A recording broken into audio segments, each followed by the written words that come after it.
Once again, you all are welcome in my channel. Today we are going to discuss a very important interaction with one of my subscriber. He wrote me a mail regarding he is stuck, he is confused in his career, towards his career. So he want me to discuss some questions with him. So I invited him to my home, and he is with me. His name is Sarthak, and he scored 90 plus in 10th class. So let us discuss his problem, and I hope you will like this video, and maybe the question he will ask me also relate with you. So without wasting time, let us start this video. Thank you.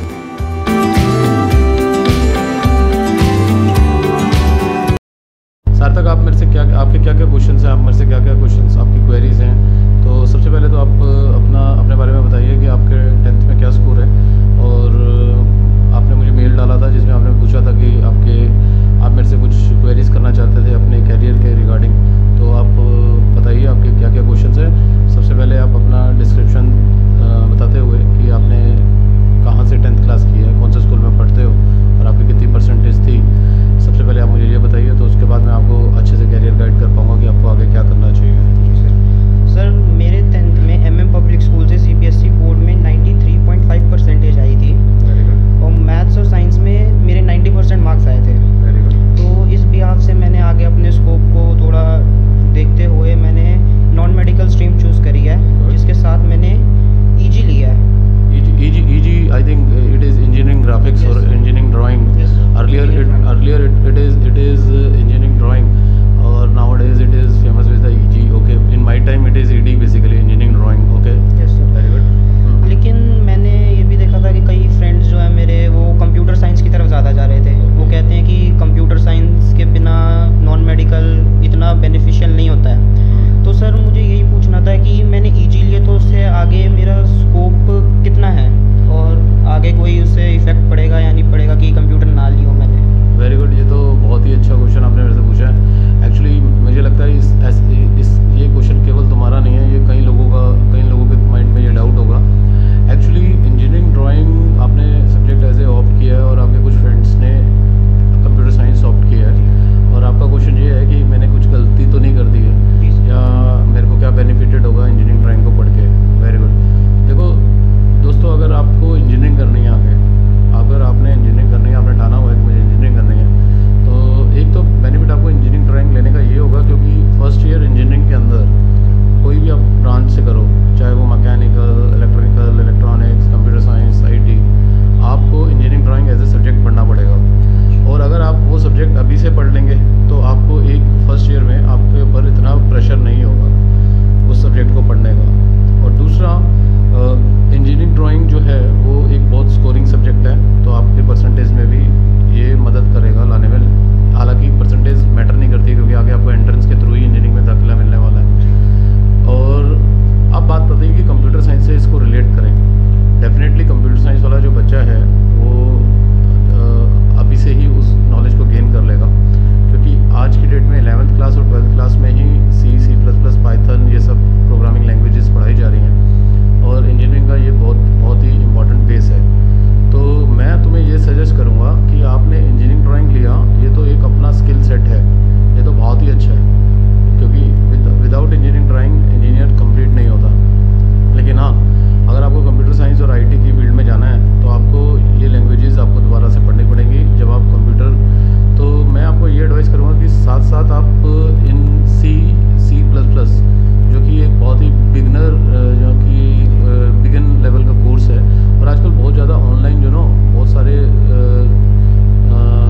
बहुत सारे ऐसे हमारे पास platforms हैं जहाँ पर आप ये चीज़ें सीख सकते हो। तो मैं यही रिक्वेस्ट करूँगा कि आप इंजीनियरिंग ड्राइंग के साथ ही कंटिन्यू करें, बट साथ ही साथ आप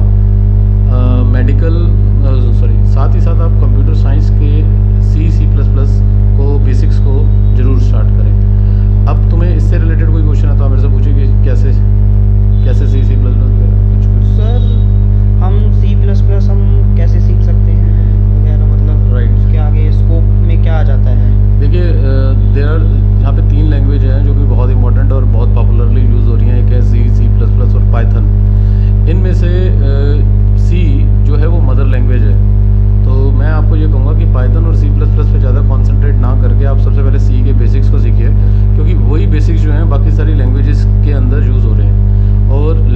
तरह का क्या है, जैसे इंग्लिश एक लैंग्वेज है, हिंदी एक लैंग्वेज है, तो उसके अंदर स्वर, व्यंजन, अल्फ़ाबेट्स, वर्ड्स जैसे होते हैं। सिमिलरली लैंग्वेज के अंदर सी प्लस प्लस के अंदर या जावा, जो भी लैंग्वेज के आपने नाम सुने हैं, इन सब के अंदर भी ऐसे ही करैक्टर्स, सिंटैक्स, वर्ड्स, ये सब होते हैं। तो आप किसी एक, अगर आप सी को प्रॉपरली सीख लेते हैं तो आप बहुत इजीली दूसरी लैंग्वेज को अडॉप्ट कर लेंगे। तो सी को तो मैं आपको एडवाइस करूँगा कि आप जितनी जल्दी हो सके सी को स्टार्ट कर दीजिए, क्योंकि ये तो बहुत ज़रूरी है एक इंजीनियरिंग स्टूडेंट, मतलब अगर आप इंजीनियरिंग एस्पिरेंट हैं और आपको इंजीनियरिंग करनी है तो मेरे हिसाब से सी आपको बिगिनर लेवल पे आनी चाहिए।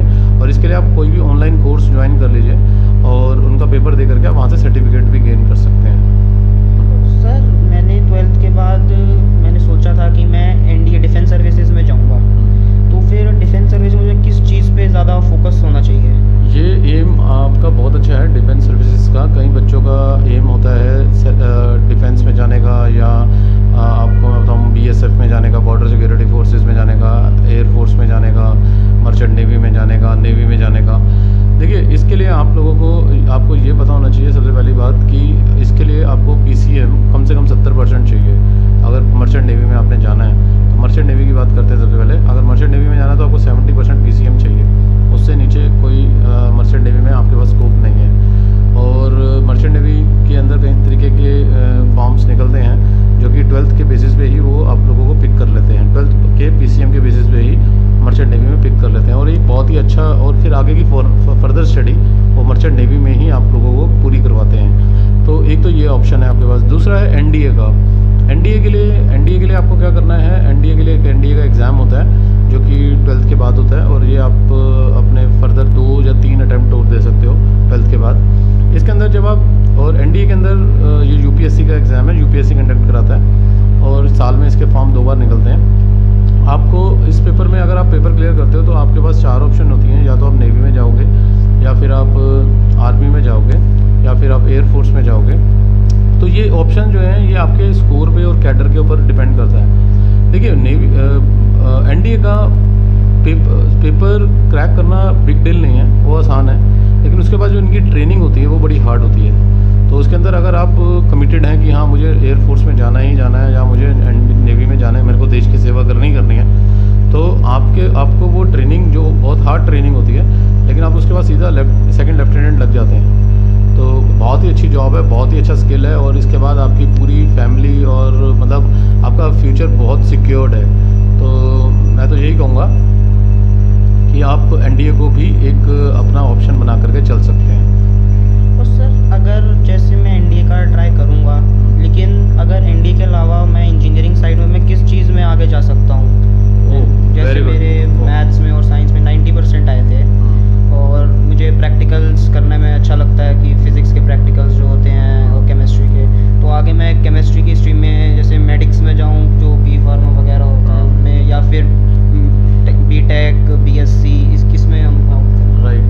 देखो आज की डेट में आपने देखा होगा इंजीनियरिंग की फील्ड जो है लगभग ऑलमोस्ट बहुत डाउन हो चुकी है, लेकिन ऐसा नहीं है कि इंजीनियरिंग कोई लोग कर ही नहीं रहे हैं। तो मैं आपको यही एडवाइस करूँगा कि आप सबसे पहला एम तो अपना आईआईटी रखिए। आईआईटी जेईई का एग्ज़ाम क्लियर करके आईआईटी को अपना फर्स्ट एम रखिए, क्योंकि आईआईटी सबसे बड़ा अच्छा एग्ज़ाम, सबसे बड़ा एग्ज़ाम माना जाता है इंजीनियरिंग की फील्ड में। उसके बाद आप सेकंड लेवल पे एनआईटीज़ को रखिए, जो कि हर स्टेट के अंदर एक एनआईटी है, आपको पता होना चाहिए। तो वो भी सेंट्रल गवर्नमेंट के अंदर ही आता है, तो आप एनआईटी के अंदर कर सकते हैं। उसके बाद आपके पास जामिया मिलिया, दिल्ली टेक्निकल यूनिवर्सिटी, और ये कई आपके पास ऑप्शंस हैं जहाँ से कि आप इंजीनियरिंग कर सकते हैं। आपका बहुत ही अच्छा क्वेश्चन है कि अगर इंजीनियरिंग नहीं और अगर मेरे पास और अच्छे मार्क्स हैं तो मैं क्या कर सकता हूँ। देखिए उसके अलावा आपके पास डीयू से आप बीएससी कंप्यूटर ऑनर्स एक बहुत ही अच्छा सब्जेक्ट है, वो आप कर सकते हो, जिसके अंदर आप जिसके अंदर बहुत अच्छी प्लेसमेंट भी है, और उसके अंदर लिटरली बच्चा जो है बहुत अच्छे तरीके से उसको सिखाया जाता है। और अगर आप ये इसके अलावा भी आपके पास, आपको पता है आज की डेट में बहुत सारी स्किल बेस्ड जॉब हैं। तो सबसे पहले तो आप ये समझ लीजिए कि जॉब जो आपको मिलनी है मार्केट में, वो आपको स्किल बेस्ड मिलनी है, आगे डिग्री बेस्ड नहीं है। कहने का मतलब आपके सामने अगर एक बच्चा और है बीसीए का और उसको आपसे अच्छी प्रोग्रामिंग आती है, तो वो जॉब के लिए काबिल है और वो जॉब ले लेगा।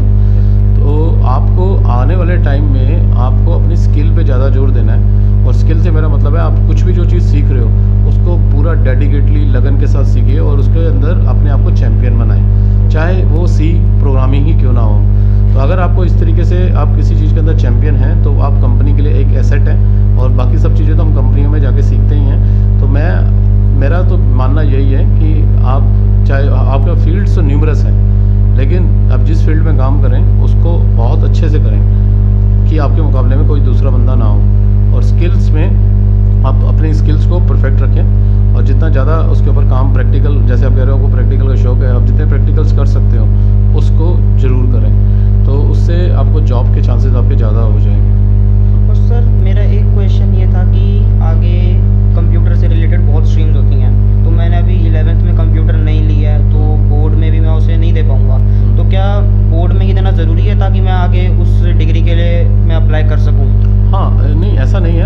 अभी आप क्या कर सकते हैं, देखिए 11वीं में अगर आपने अभी आप 11th क्लास में हैं, एम आई राइट? जी सर। ओके, अगर आप 11वीं क्लास में हैं और अभी आपने कंप्यूटर साइंस नहीं ली है, लेकिन आप एक काम कर सकते हैं, 12वीं में कंप्यूटर को एज ए एडिशनल सब्जेक्ट लेकर के उसका एग्ज़ाम दे सकते हैं CBSE बोर्ड में। इससे क्या होगा कि आपका एक तो कंप्यूटर के साथ टच छूटेगा नहीं, दूसरा वो एडिशनल सब्जेक्ट होने के कारण उसका मार्क्स जो हैं आपके मेन परसेंटेज को इम्पैक्ट नहीं करेंगे। तो ये भी एक अच्छा ऑप्शन है कि आप उसको आप एज ए एडिशनल सब्जेक्ट लेकर के पढ़ें, तो आपके ऊपर प्रेशर भी होगा सब्जेक्ट को सीखने का और आप उसको सीख भी लेंगे। ठीक है। सो आई थिंक कि तुमने जितने भी क्वेश्चंस पूछे हैं मैंने उसके आंसर्स आपको परफेक्ट दिए होंगे और आपके डाउट्स क्लियर हो गए होंगे। फिर भी अगर आपके दिमाग में कोई डाउट हो आप मेरे को मेल कर सकते हैं, मेरी मेल आईडी नीचे डिस्क्रिप्शन बॉक्स में मैं मेंशन कर रहा हूँ। तो और इसी तरीके से अगर आप लोगों के भी कुछ डाउट्स हैं और आप लोग भी कहीं स्टक हैं तो आप मेरे को कंसल्ट कर सकते हैं, नीचे मेरे ईमेल आईडी डिस्क्रिप्शन बॉक्स में गिवन है। और मुझे खुशी होती है कि अगर मैं किसी की मदद कर पाऊँ अपने तजुर्बे के हिसाब से, अपने एक्सपीरियंस के हिसाब से। तो आशा करता हूँ ये वीडियो आप लोगों को पसंद ज़रूर आएगी, और इसी तरीके की और इनोवेटिव और अच्छी वीडियो को देखने के लिए बने रहिए मेरे चैनल के साथ। तब तक के लिए thank you, stay tuned, bye bye.